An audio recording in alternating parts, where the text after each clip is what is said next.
everyone, I'm Elena Yee, and I'm here with the Samsung Gear VR for the Galaxy S6 and Galaxy S6 Edge. We're having an early look at it before its launch on May 8th, and based on our brief time with it, it's pretty clear that Samsung has been listening to consumer feedback since the original Gear VR headset came out last December.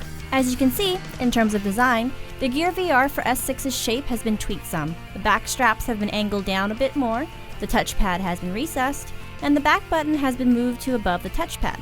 The focus dial now has a wider range of diopter adjustment as well. These changes are intended to make it more comfortable and easier to use the headset, but I still notice the weight of the phone at the front, and I still can't quite get the focus just right for my eyes.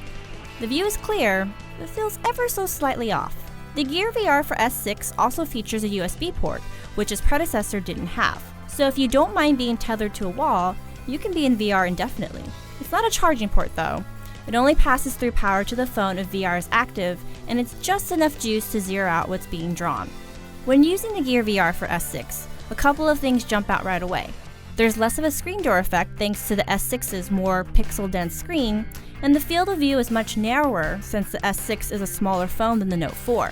It's not a bad trade-off, but it is noticeable. One thing to note about the Gear VR for S6 is that Samsung still considers this an Innovator Edition headset. Or in other words, it's still meant for developers. Consumers will have to wait until fall before they'll see anything. Right now, the focus is on ramping up the store and getting more content on it, like games.